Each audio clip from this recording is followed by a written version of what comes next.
থেকে বেশি শক্তিশালী কিনা। তাহলে পরের শোডাউনে যাওয়া যাক, যেখানে আমাদের সামনে রয়েছে বিশ্বের দ্রুততম পিচিং রোবট।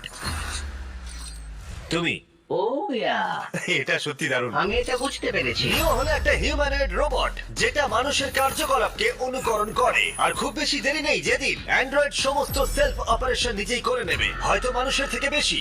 আর এই রোবটটা খেলবে প্রাক্তন জায়ান্টস প্লেয়ার এরিক সিমের বিপক্ষে। হ্যাঁ চলো, তুমি দ্বিতীয়বার চান্স পাবে না, আমি তোমাকে হারিয়ে দেবো। আগে কাজটা করে দেখাও।